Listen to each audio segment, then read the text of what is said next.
Aqui nos encontramos para continuarmos com os nossos 10 dias de oração. Estamos felizes e agradecidos a Deus porque podemos estar juntos cada dia, procurando conhecer um pouco mais da vontade de Deus para com cada um de nós e buscarmos uma maior consagração na nossa vida espiritual. Estamos vivendo dias difíceis, estamos vivendo os últimos dias da história deste mundo e nós precisamos estar atentos a tudo que está acontecendo ao nosso redor e nos preparando assim para o encontro com o nosso Senhor Jesus. Nós estamos falando cada dia em nós vencermos e falamos aqui que nós precisamos vencer o engano, falamos a respeito de vencer em Cristo, também vencermos no juízo investigativo, vencer no sofrimento, vencer as armadilhas de Satanás e também vencer a ameaça de consciência. Todos estes tópicos nós já falamos aqui durante esses dias que nós estamos procurando conhecer um pouco mais da vontade de Deus. Agora, hoje nós iremos falar a respeito de nós vencermos assim como Jesus venceu. E como foi que Jesus venceu? Nós nos lembramos de quando Jesus foi tentado lá no deserto, logo após o seu batismo. Satanás chegou para Jesus dizendo para ele: se tu és o Filho de Deus, transforme essas pedras em pães. E como foi que Jesus venceu? Jesus disse: está escrito, nem só de pão viverá o homem. Vejam, Jesus sabia aonde estavam os versículos bíblicos para ele usar no momento certo. Jesus conhecia as escrituras sagradas daquela época, que era só o Antigo Testamento, e quando era tentado, ele citava um verso bíblico.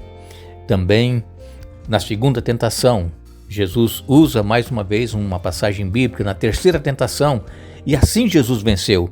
E nós também, irmãos, só venceremos se nós conhecermos a Bíblia e termos os versos bíblicos memorizados para nós podermos nos defender dos ataques do inimigo. Nós lemos em Efésios capítulo 5, nos versos 14 a 16, o apóstolo Paulo escreveu: desperte você que está dormindo, levante-se dentre os mortos e Cristo o iluminará. Portanto, tenham cuidado com a maneira como vocês vivem, aproveitando bem o tempo, porque os dias são maus. Vejam, nós precisamos, irmãos, despertar da letargia espiritual que estamos vivendo. Estamos vivendo como se tudo estivesse normal, se nada de anormal estivesse acontecendo, mostrando os sinais da breve volta de Jesus. Temos a Bíblia, mas não a conhecemos. Jesus deixou muito claro no seu sermão profético os últimos acontecimentos que estariam se dando antes da sua vinda. E eles estão aí na nossa frente. Agora, muitos de nós, irmãos, ao invés de estarmos estudando a Bíblia, nós estamos em frente a um aparelho de televisão, estamos assistindo filmes, estamos vendo novelas, estamos com o celular na mão o tempo todo, vendo coisas que não edificam. Isso, irmãos, faz com que nós percamos o foco que é a vida eterna. E aí Satanás ele vai levando a pessoa de forma que a pessoa não perceba o que está acontecendo. Então Paulo diz: olha, desperta você que está dormindo. Isso é para mim, é para você, é para nós que cremos na palavra de Deus. Nós que nos dizemos cristãos, precisamos estar alertas, despertos. O apóstolo Paulo, lá em Romanos, no capítulo 13 e no verso 11, ele escreveu: já é hora de despertarmos do sono. Vejam, mais uma vez, a palavra de Deus falando que os cristãos estão dormindo. Já é hora de despertarmos do sono. Jesus contou uma parábola daquelas moças que estavam esperando o noivo para entrarem com ele no casamento. E as 10 moças estavam preparadas, estavam bem trajadas, tinham as suas lâmpadas com azeite, porque só entrava na recepção aquelas moças que tivessem com as lâmpadas acesas, mas o noivo atrasou. E o que aconteceu? Todas dormiram. E aí Paulo diz aqui, olha, desperta você que está dormindo. Todos dormiram. Não foi somente 5, foram as 10. Mas quando ouviu-se o clamor, aí vem o noivo, elas despertaram e 5 perceberam que faltava azeite. As lâmpadas estavam apagando e elas não podiam entrar agora nas bodas. As outras 5 tinham azeite de reserva e elas então completaram o azeite das suas lâmpadas para poderem entrar nas bodas. E as outras 5 nécias disseram, dá-nos do azeite que vocês têm aí para que nós também possamos entrar. Elas disseram, nós não podemos. Vá comprar a quem está vendendo. Era já meia-noite, onde eles iriam achar azeite para comprar naquela hora e naquela ocasião, naquele tempo. Não é como hoje que o comércio fica aberto quase que 24 horas. Mas isso simboliza, irmãos, que 5 daquelas jovens que mesmo tendo dormido, tinham azeite de reserva, que é o Espírito Santo. E é isso que nós precisamos buscar diariamente em nossa vida. O batismo do Espírito Santo para que nós possamos suportar os dias maus que estão diante de nós. Nós lemos na Pena Inspirada, dizendo que estamos vivendo no período mais solene da história deste mundo. O destino das inumeráveis multidões que povoam a terra em breve será decidido.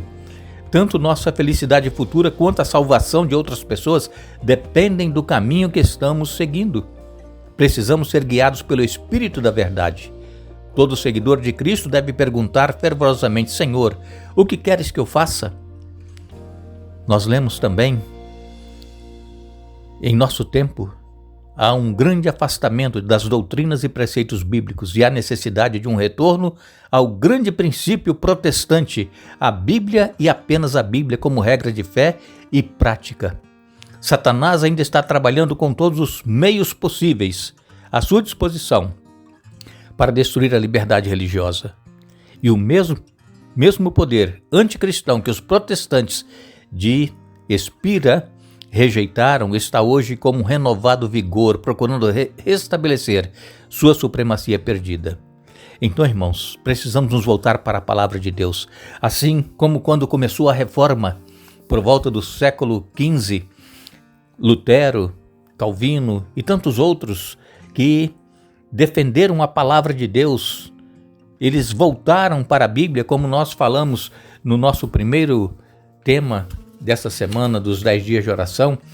Nós falamos a respeito de João Hus.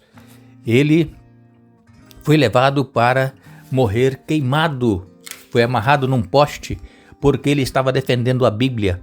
E João Hus, juntamente com João Wycliffe e outros mais, ele levou as pessoas que diziam crer em Deus a voltar para a Bíblia, fazer uma reforma. E nós precisamos também dessa reforma, irmãos. É hora de nós despertarmos do sono. Nós lemos então que precisamos voltar para a Bíblia e apenas a Bíblia como nossa regra de fé e prática. Não há outro meio para que nós possamos nos manter firmes, aguardando a volta do Senhor Jesus, a não ser através da palavra de Deus. Todos aqueles que se dizem cristãos, mas sequer leem a Bíblia uma vez por semana, não leem, esses não vão resistir às últimas provas. Então, irmãos, hoje ainda nós temos o tempo, nós temos a oportunidade de nos voltar para a Bíblia. Hoje ainda nós temos a liberdade, porque vai chegar um dia em que essa liberdade de professar a nossa fé, ela será eliminada. Nós não vamos mais estar adorando a Deus como nós adoramos hoje, livremente, indo à igreja, voltando, fazendo cultos em praça pública, indo em presídios pregar a palavra de Deus. Tudo isso vai acabar. Usar a internet para pregar a palavra de Deus vai acabar. Então, irmãos, hoje é o tempo, hoje é o dia oportuno. Não é amanhã, não é daqui a um mês, é hoje, porque nós não sabemos o que será de nós no amanhã. O Senhor Jesus, quando ele estava fazendo a sua oração sacerdotal lá em João capítulo 17, no verso 17 ele diz: santifica-os na verdade, a tua palavra é a verdade. Assim como tu me enviaste ao mundo, eu os envio ao mundo. Aqui nós encontramos Jesus dizendo e pedindo ao Pai para que aqueles que creem em Deus e que aceitam a Jesus em suas vidas, que sejam santificados na verdade, porque a palavra de Deus é verdade. E assim como Jesus foi enviado aqui a este mundo, nós também somos enviados ao mundo para pregarmos, para darmos testemunho, mas nós temos que aproveitar essa oportunidade que nos é dada hoje. Nós vemos que a verdade e a glória de Deus, elas são inseparáveis. É-nos impossível com a Bíblia, a nosso alcance, honrar a Deus com opiniões errôneas. Muitos alegam que as crenças das pessoas não importam, se tão somente sua vida for correta. Mas a vida é moldada pela fé. Se a luz e a verdade estão ao nosso alcance e não aproveitamos o privilégio de ouvir e vê-las, virtualmente as rejeitamos, estamos escolhendo as trevas em vez da luz. Como diz o sábio Salomão, em Provérbios 16, verso 25, há caminho que ao homem parece direito, mas o fim dele é o caminho da morte. Então, irmãos, não vamos seguir pessoas, não vamos seguir líderes religiosos, não vamos seguir o que dizem que é o caminho que nós deveremos viver e andar, fazer a nossa vontade. Há caminho que ao homem parece direito, mas o fim deste caminho é morte. Que nós possamos, irmãos, nos voltar para a Bíblia. Vencer como Jesus venceu, usando a Bíblia. Não há outro meio de nós vencermos, somente pela palavra de Deus. E então, eu conclamo a todos vocês, para que não somente nesses 10 dias, mas todos os dias, busque o poder de Deus em sua vida, através da oração e através do estudo da Bíblia. E com certeza, se nós assim fizermos, nós suportaremos as provas que estão diante de nós. Agradecemos a todos que estiveram conosco hoje, participando deste 7º dia dos 10 dias de oração. Queremos agradecer a Rádio GS, que está retransmitindo esses 10 dias de oração. É a Rádio Web. O Glaucio Santos, ele está à frente dessa emissora. E que Deus abençoe a todos vocês que também estão compartilhando para outras pessoas. Que Deus nos ajude, que possamos continuar orando pelas 5 pessoas as quais nós estamos orando cada dia, que possamos pedir o batismo do Espírito Santo e o nosso retorno à Bíblia. Oremos. Santo Deus e Pai que estás nos céus, nós te damos graças porque temos a oportunidade ainda de ter a Bíblia nas nossas mãos e termos a liberdade para cultuar a Ti, mas sabemos, Pai, que isto muito em breve irá acabar e será então eliminado essa liberdade de culto e nós teremos que fazer o que eles impuserem. Ajuda-nos, Pai, hoje a estudarmos a Bíblia, a nos voltarmos para a Bíblia, a conhecermos a Tua palavra, a Tua vontade e vivê-la em nossa vida, Pai, a cada dia. Batiza-nos com o Teu Espírito Santo, Pai, que sejamos usados por Ti para testemunharmos de Ti, onde quer que nós estivermos. Abençoa todos os que estão participando desses 10 dias de oração. Abençoe todos os ouvintes da Rádio GS. Abençoe, Pai, os 5 nomes pelos quais estamos orando cada dia em nossas orações particulares. Tu sabes, e também todos aqueles que nos escrevem pedindo orações e contando as suas necessidades. Ó Pai, visite a cada um, conceda as bênçãos de vitórias, em nome de Jesus. Amém.